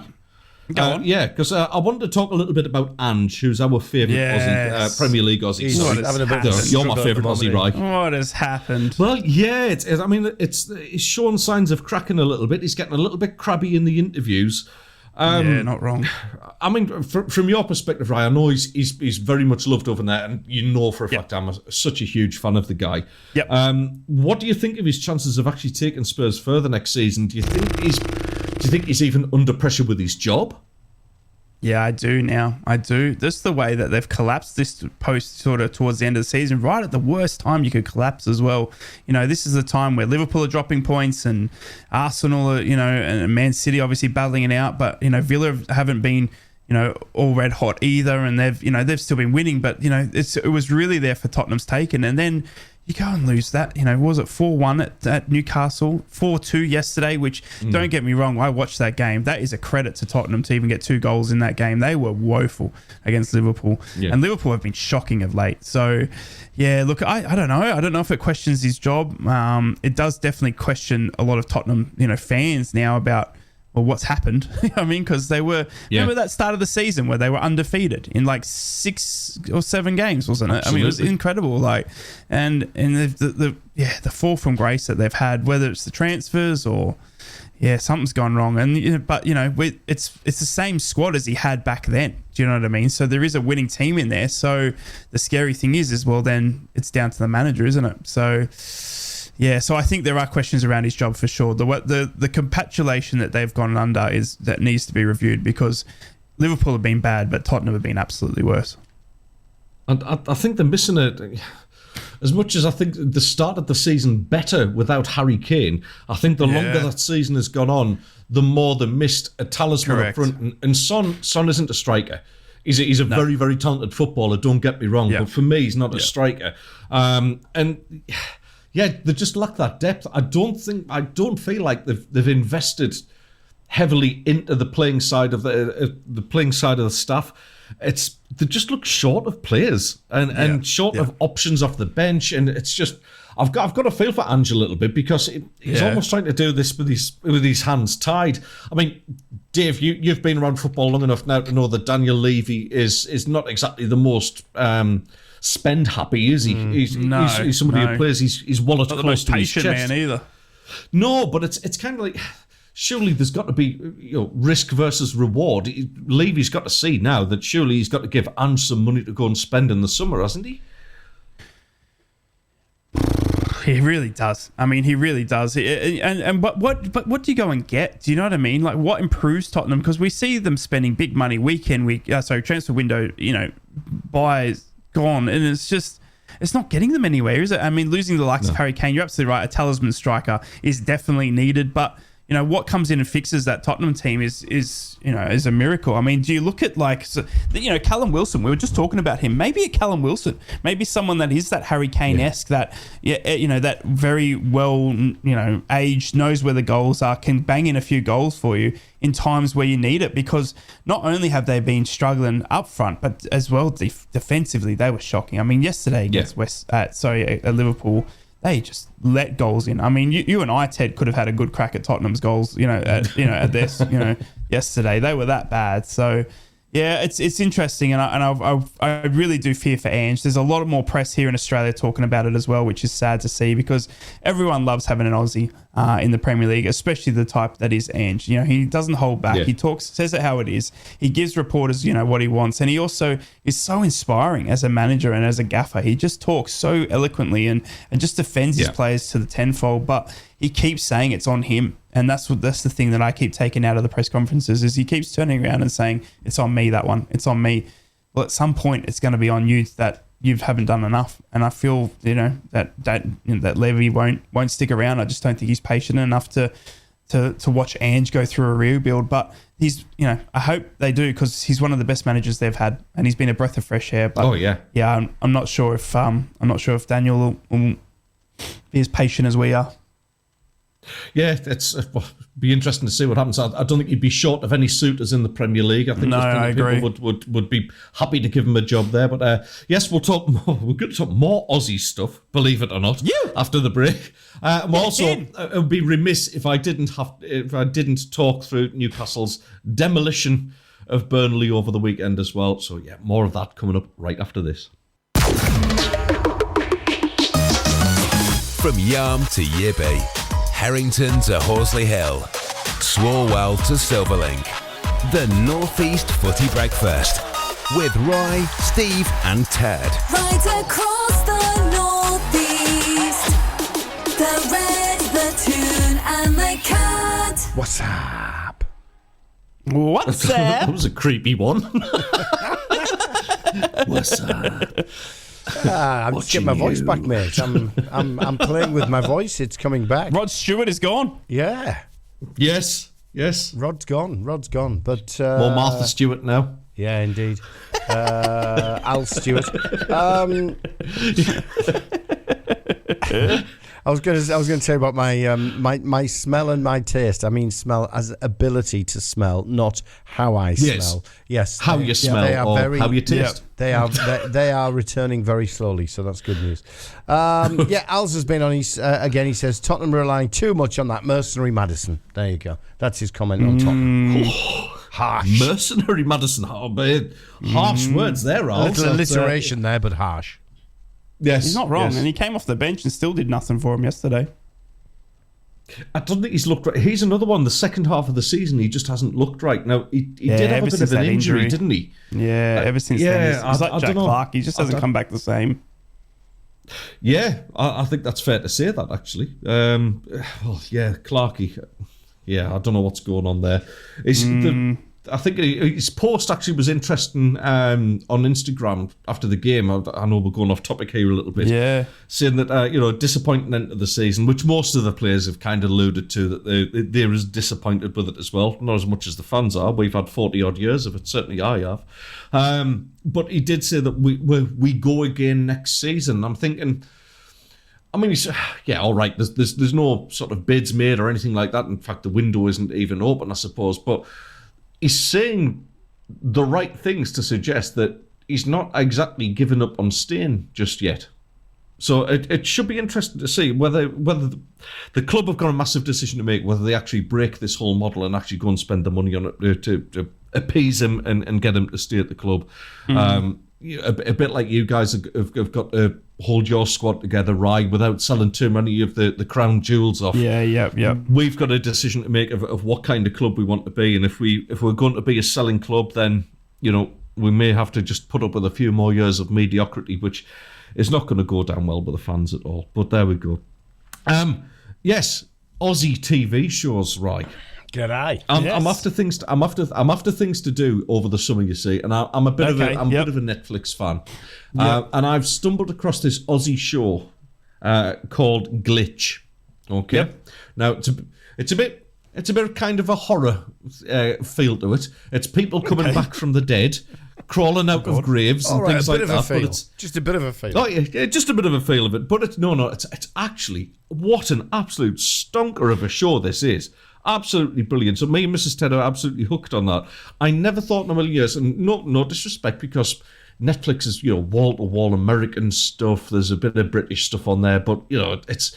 With the budgets they've got, it's nearly all the American shows that you watch. But the Aussies, I've got to give their credit, mate. This is absolutely terrific stuff. So I'm after some suggestions, and I don't know whether... Dave, are you much of a Netflix fan, or do you get Watch it all the time, mate? Watch it all the time. Do you? What are you watching at the minute? What are you binging on? Oh, mate, I just rattle through stuff at an unbelievable rate. I'm trying to think. I was watching...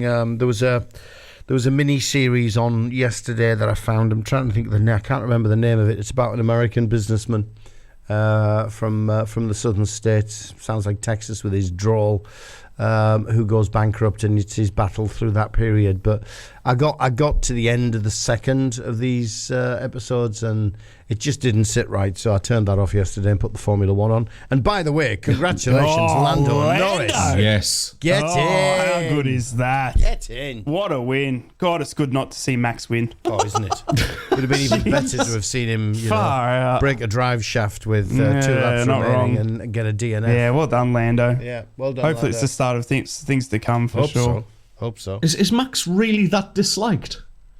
It's just, I think it's not so much the disliked of him, but it's just the fact that he just keeps winning. Do you know what I mean? And you just get sick of it. But he's so arrogant with it. That's the problem. Yeah. Because when it's year after year after year, you just get bored. Do you know what I mean? No one watches the Formula One anymore because they know, and here comes the Max Verstappen win. Do you know what I mean? And that really does become a bit irritating at some point. It's like, we say about the Arsenal invincible era, but if everyone remembers back during that era, we're all like, God, we hate Arsenal. They just keep winning everything. And it's the same as Max. So I think it's just that jealousy, sort of sick of seeing the same person winning it over and over. But you're absolutely right, Dave, as well. He's very egotistical about it.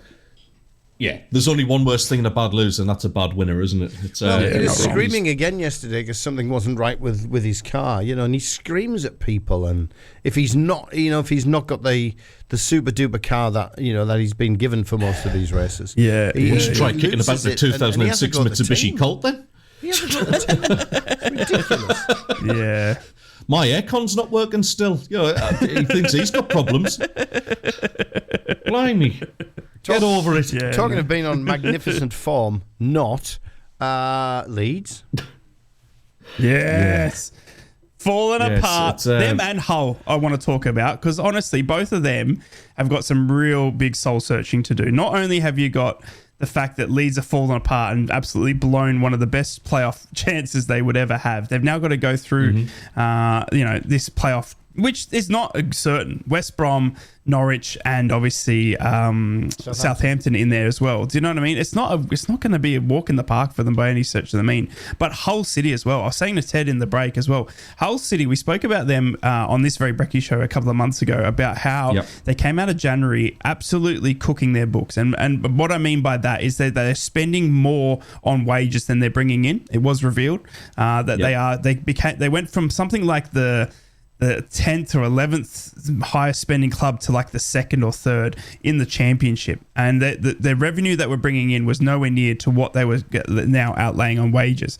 Now the problem with that is that it's great if it pays off, but it hasn't paid off. And now the reports out of Hull City, the Gazette there and everything this morning, is that they're going to be having to sell 15 to 16 players of their first team squad to try and balance the books again coming into next season. So they've gone and tried to give it all they could for playoffs by spending as much as they could, to the point where they're spending more than they're bringing in, and now they're in trouble. I mean, it's just, and that's what can happen, isn't it? Yeah. Oh, 100%. 100%. The thing is, though, I don't want Kira Louis Dreyfus to see this because, we've done a fair bit of book balancing, and you just know that FFP is going to be a lot of the excuses given as to why we don't invest in the playing squad.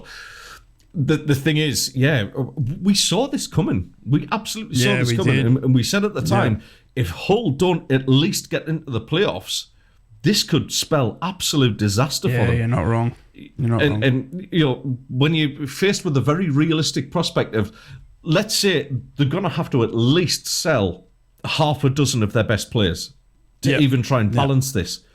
Yep. And where does that leave you for next season? Because you can't reinvest that because you're trying to balance the books that you've already spent on wages. Yeah, exactly. Mate. This is putting back into a bucket that's already got a big hole in it. Yeah, that's essentially what's happening there. So I do fear for Hull. It's not that long ago they were in League One, and with a lot of surgery to perform on that squad, they could be heading back down there next season without a doubt. Yeah. But when you do get it right, you get an Ipswich, and you're not that's wrong. just down to good point. Yeah, point. Yeah, it's down to good management and sound investment. Dave said at the start as well. It's investing that money in the right places, and somebody like a Kiefer Moore. I know I keep banging on about him. Yeah. But you can't go wrong with that. His record in the championship is absolutely second to none. Fantastic striker at that level. So that's what you need to do. Does he stay? Does he stay at Ipswich next season? Do you think? It's a good shout. And go have a crack in the Premier League once again. Maybe, but I think because I don't think he's Premiership material. I think Ipswich will probably take a punt on him and try to sign him permanently. I don't think Bournemouth have got any plans to keep him by the sounds of it. Yeah. But you look not when you've got Dominic Solanke there. It depends what happens with him as well. Because I'm sure there'll be a few people further up the Premier League having a sniff around that as well. But Leeds, I fear for them. I honestly can't see them coming through the playoffs. I know right from the start. I think Dave, you had Southampton, didn't you, to get through this? I did. Yeah, I did. I just fear for Leeds because they choked. They got to the top of the table. Then the moment they did that was it. That was the end of the season. Only one win, and by the assistance of dodgy linesmen from that point forward. But it's going to be a Leeds Southampton final. I'm convinced of that, and it could go either way. I mean, they might just find something. They might just be able to dig deep because of their transfer spending. You never know. But Southampton, I'm looking at, but none of these teams are in any decent nick. In form no, they're not, are they? No, they're not. I would love to have been that team that snuck into sixth place on the last day of the season because of your run of current form. Not to be, Jeez, of course. We could have been a good. God, Bennett. I mean, there are only 3 teams in that division that are unbeaten. Current form are unbeaten in the last 5. Do you know who they are? Mm-hmm. Go on. Boro. Ipswich is one, with a couple of wins but 3 draws. But in better form than Ipswich, Sheffield Wednesday. Yeah. With 3 wins and 2 draws. But Millwall's the other one, 5 straight wins. Wow. Wow. That shows you what's going on in that that group of 4 for the playoffs. Yeah. Mad. Jeez. Absolutely mad. Very tight at the bottom end of that division as well. I mean, the amount of teams, we had 1, 2, 3, 4 teams all finish on 56 points. And not separated by much at all. Like I say, we've finished 6 points away from relegation. No. That's absolutely shocking. What a horrible season for us. Can I ask you lads now quickly as well? Can I ask you now as well, just quickly, but before I know we got to wrap up what the fact, but just Mogger, does he stay on at League One now in Birmingham? I feel he's too good for that. But he might feel. I think he might feel he owes them. I think there's 2 things here. One is we still don't know what how Mogger is, and what the issue is. If it's longer term, he might not, because Mogger's the sort of guy who would do the decent thing and say, "Guys, I'm not going to be back for a while, so let's just cancel the contract." But 2, I agree with you, Rai. If he does come back and he does get fit, I think he owes them. He'll feel as though he owes them one. He's an honourable man, Mogger, and he'll take it upon himself to say, "Right, I'm going to get you out of this." Yeah, exactly. Yeah. And if he does. If he does stay there as well, I imagine Birmingham will absolutely romp. Yeah, they will run away with League One if they keep Mowbray. Without a similar question's coming from Matty. Matty, I don't know if you heard Ted's accents earlier, and him saying he wants a job. He stands a better shout than the boy Race of getting a casting. But Matty's now come in and he went, "Morning lads. Now that Ipswich have gone up to the Premier League, do you think they'll go straight back down? due to that gap being so big between the clubs? Teddy? I don't think so. I'll just quickly say no, because the only reason that I feel like they're better set up is because I think out of the managers that came up, and this is no disrespect, I think Rob Edwards and Vincent Kompany are both great managers. Chris Wilder, I'm not even going to talk about you, but I think that honestly Kieran McKenna is a fantastic coach, and I honestly think that's the best chance they've got. I think they'll come straight back down. I do. Yeah, it always tends to be the case when it's a team that plays attacking football. They get found out a lot more with mistakes they make at the back. Yeah, where they've got away with 1-0 wins this season, they will not be so lucky next season. They might have that honeymoon period where the first couple of games it's all new, they're attacking, people haven't sussed them yet. I might catch a couple of teams cold, but then I think after that they're going to slide. And I base that purely on the fact that just 2 seasons ago, where were they? So it's been a rapid rise for them, and I think maybe, just maybe, that platform, that scaffold they need to build a Premier League campaign is not there. I'm just thinking. Indeed. Yeah, just. Do you know who the last team was to do it, by the way? To go from League One straight to the Premier League? Go on. Do you guys know? No, Man City. Yeah. Nah, Southampton. You're absolutely right. It was Southampton under Nigel Atkins. So yes. And they managed to stay up for a season or two. Got Pochettino in. Indeed. Anyway, what the fact? Yes. So you had your 4 clues, which was Stand the Crowds, Bruce. Oz is incontinent. Are you listening, or Matty? incontinent. Incontinent. Less Aussie rules, more Aussies rule. It's wins like this that prove they are no crocs. And they've been roving even more than Rye. It's a team in Oz. The answer. It is, yeah. The answer, my friend. Sydney By FC. winning the Asia Cup in 2015, Australia became the only team in the world to have won 2 different Confederation Cups. Well that done. old chestnut. Well done. Yeah. I'm so proud of you. Incontinent. That was a good one. Yes, I think he was I talking should've about known leaking it. at the back, but there you go. No, incontinent, yes. And so there you go. I thought Rye might have got that one, actually. I thought I thought I might have as well. Yeah, but no. See, I've gone Such for an easy a one, pretty big Aussie theme for you today. I'll give you that one, mate. Yeah, you did. I'm going to give you that one. I've shown you some respect, I've shown you some love. But Thank you. I'm sure you can do the same for me tomorrow. Yeah. Yeah. Well, you've got no respect for time. I've got to go back to work tomorrow, lads. I know. Well, Daz isn't on. Play a song, so no, he's not. Oh, sorry. It's all right. No. What's coming up next? The news. We haven't even got Steve to say that immortal word. What's coming up next? We've got a brilliant a couple of hours of music, and then Danny's going to be on with his lunchbox. So there you go. That's what's, I love that. That's what's coming up. Sorry. Well, Danny's on the red. Danny's on the red. So some cracking music for you across the northeast on the Cap, the Red, and the Tune today. And Lovely. Bernie on the red as well at 6 Don't p.m. miss Enjoy that. your bank holidays, Do not miss everybody. that. Have Enjoy a fantastic day. We'll be back See you tomorrow. later. See you, boys. Bye, Bye. lads. From Yarm to Yibby, Harrington to Horsley Hill, Swalwell to Silverlink. The Northeast Footy Breakfast with Roy, Steve and Ted. Right across the northeast, the red, the tune and the cat.